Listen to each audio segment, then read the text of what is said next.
I'm going to talk about today is something that we are the best in the world at.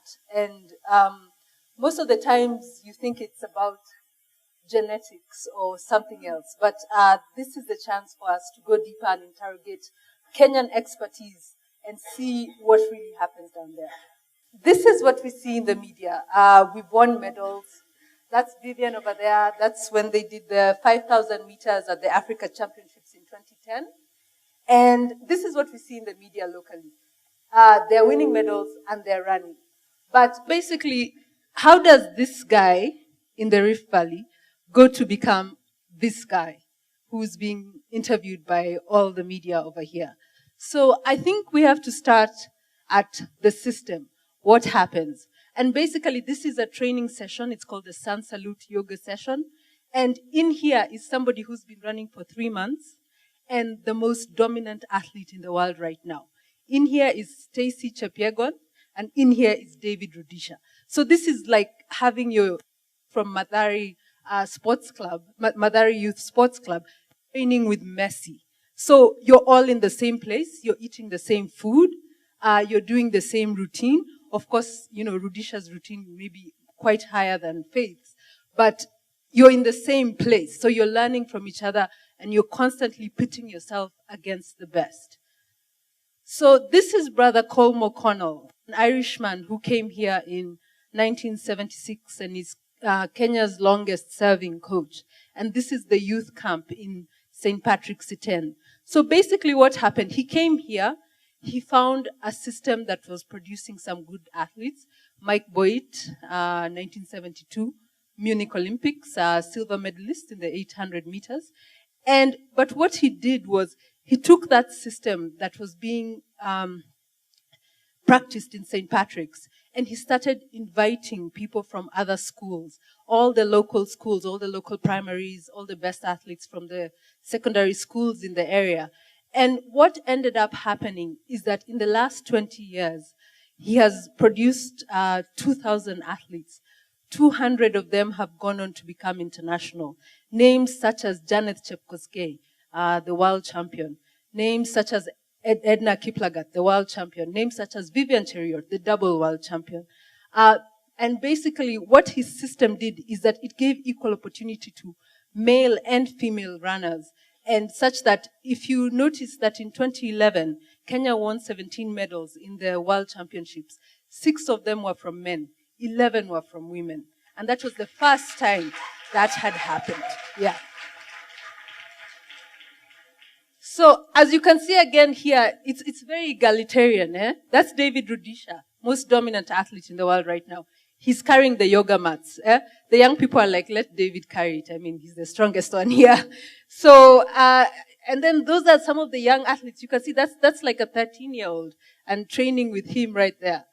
And so let's look at the setting where this happens. It's Iten, you know, it's quiet, rural. There's time to contemplate, there's time to sit down, there's time to develop something. And, you know, look at the air is like supremely clean over there. You know, 8,000 feet. Your blood just starts feeling good when you're up there. And so this thing happens in a certain place. And the system that has been put in place by people like Brother Colm, by people like Patrick Sang, who was the Barcelona silver medalist and now runs a camp in Kaptagat. So they've put in place a system where the best training happens. And now that system can take advantage of things like the setting, can take advantage of the altitude, which makes your body produce more blood cells. So that when you run, when you go to lower altitude, you're able to utilize oxygen more efficiently. So that somebody who, you know, when you're sitting next to someone who's coming from low altitude, you're able to use oxygen to transport that, you know, that's like fuel for your muscles. And your energy processes become more efficient. And you're able to run faster and further. And there's a lot of settings where you can train. Like this is the forest in Keyo, just on the way to Marakwet. And basically what happens here is that during the hot weather, at any time, you can go here and train. And there's no dust, and it's cool. And, you know, it's just a nice, serene environment where you can practice your sport. Let's talk about the training. 6 days a week, 2 to 3 times a day, 200 kilometers a week. Rain or shine. That is 6 o'clock in the morning. I have barely been woken up to go and photograph that.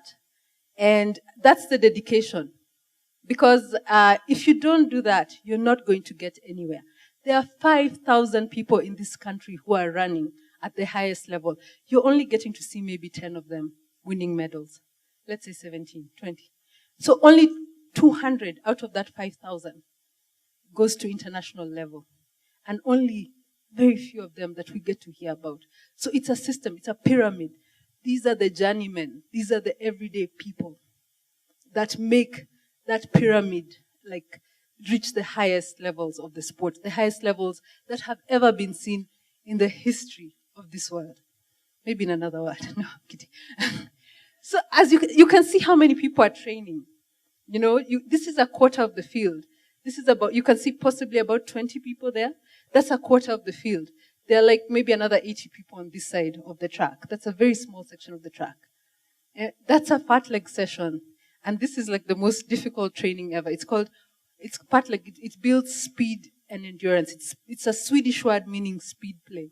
So basically what they do is 2 minutes fast, 1 minute slow. When that watch beeps, people take off like something is coming.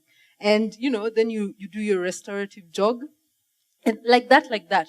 So when you see a session, for example, where Patrick Macau, you know, at the Berlin Marathon, when you see him with Gabriel Selassie, and then he tells the pacemakers, 20, and then they all go, you know, they've practiced for that. That's not something that just came out of nowhere. I think after Patrick Macau broke his record, and then the next day all the radio stations were saying he won $1 million in 2 hours. That's just not possible. He's been doing this for 10 years before he got there.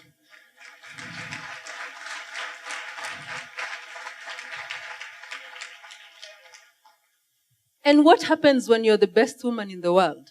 When you can't find any other woman who can keep up with you, you go and train with men. And that's Edna Kiplagat, the world champion. When they see her coming, all the men say, Akikushika, talk her to up. So you're constantly pitting yourself against the best. There is no fear. You have to put yourself there. So that when you go and line up at the London Marathon, at the Olympics, you're ready. You're ready.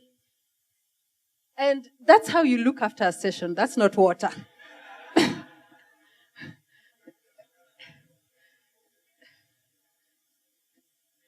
This is Felix Limo. He has won the London Marathon, the Berlin Marathon, the Rotterdam Marathon, the Chicago Marathon. This is Alex Kipchirchir. And, you know, their bodies are like Formula One cars. You know, it has to be fixed and massaged and taken care of. After you're done, you have to take care of your body. That is what runs. That is your machine. That is what enables you to practice your art. And this is the life in training camp. Very Spartan. This place costs 1,500 shillings a month to live in. Those shoes cost 10,000 shillings.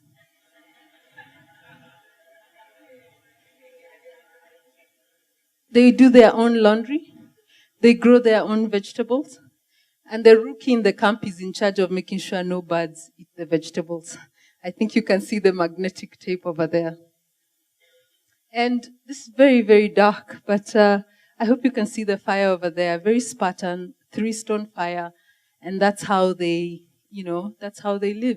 And right there serving that tea, I'm not sure if you can see that, but there's someone serving tea. That's a London Marathon champion serving tea to everyone else. So again, very egalitarian, very Spartan. And lots of rest. Because when your body is performing at that level, you need to be sleeping maybe 2 hours in the middle of the day. So rest is just as important of training, and it forms an important part of the regime. And what happens now when you've put together this training regime in Kenya? So you go to Europe, Asia, America to train. So this is Wilson Keegan, just before the Hamburg Marathon in Germany. As you can see, that's the chip that he's going to measure how he's running. Basically, that chip is very important. If you don't cross the mat every 5 kilometers with that chip, you're disqualified from the race. That is how they know you actually ran the race, not somebody else you didn't sneak in like I used to do in high school. That's how they know you ran the race. That's how, when you see a 5 kilometer split when you're watching the London Marathon or the World Championships, then you see the names coming up after every 5 kilometers. It's computerized. That's what does that. And that's a manager. And how the infrastructure works is that they train here in Kenya, they get managers, agents, who go and look for them races in Europe or America or Asia or whatever. And then they go and race. And because they're running to be professionals, because they're running to make a living, then when the national championships come, they're already at peak performance, and that's how we're winning gold medals. These are Wilson's drinks that are going to be put on the route for the marathon. This is for 5 kilometers. That's for 10 kilometers. That's for 15. 5 kilometers has more energy drinks. By the time it's getting to the last water station at 40, it has more caffeine.